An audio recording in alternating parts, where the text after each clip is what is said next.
Hi, everyone. As part of our time together, we're going to be wrestling with the question of what does it mean to be American?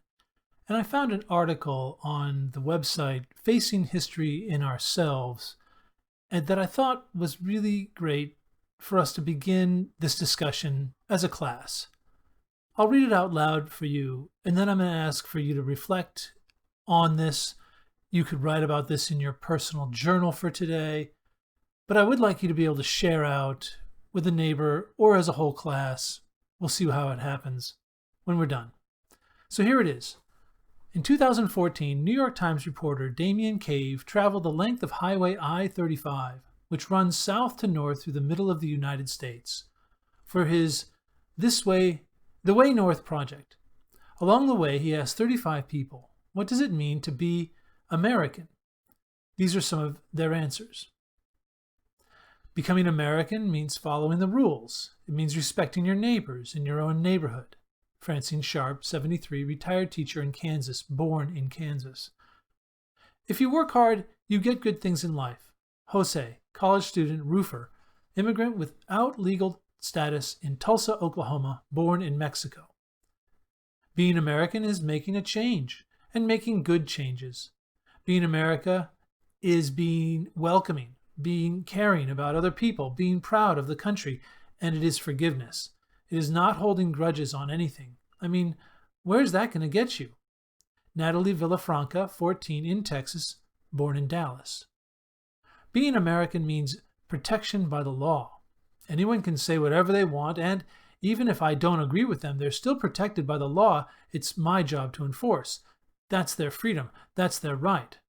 Sean Larkin, 40, sergeant with Tulsa Police Department's gang unit in Tulsa, Oklahoma, born in Virginia. Being American is red, white, and blue, and being free. It doesn't matter what language you speak. If you're born in America, you're still American, no matter what you look like, no matter what. Sebastian de la Cruz, 12, student who gained attention and backlash when he sang the national anthem during the 2013 NBA Finals in a mariachi outfit, born and lives in San Antonio. I want all girls, especially girls of color, to know that they can be part of science.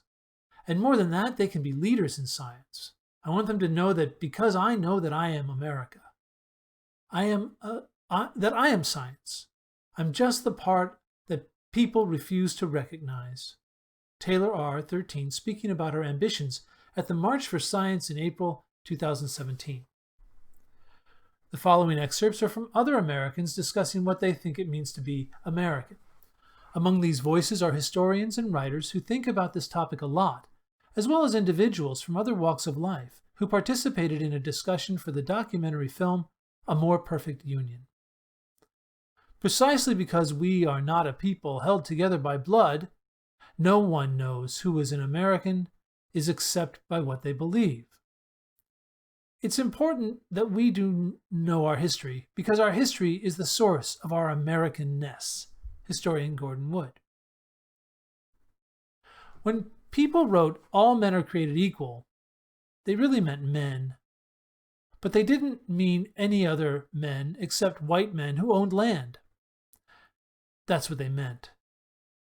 But because these ideas are powerful, there's no way that they could get away with holding to that. It's not possible when you have an idea that's as powerful and as revolutionary as a country founded on the idea that just because you're in the world, just because you're here, you have a right to certain things that are common to all humanity.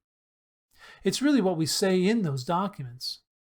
The idea that we begin the Constitution with "we the people," even though they didn't mean me. They had no idea I'd ever want to make a claim on that. And they'd have been horrified if they'd known that any of us would.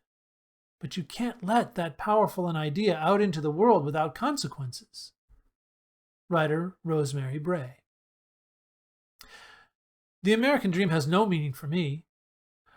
What it was founded on, the Constitution and the Bill of Rights, in many ways I feel are used as bully clubs against minorities and cultural minorities, whether they be gay or different in any way from the norm in this country.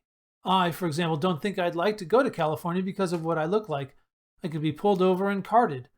and I would have to prove my ancestry. And look how long my family has been in northern New Mexico. 10 to 12 generations. Vicente Martinez. So now, having heard these, think about the comments that were made and what your own thoughts are on what it means to be American. Take a few minutes to record this in writing in a Google Doc or in your journal for today's class. And then I'll ask for volunteers to share out.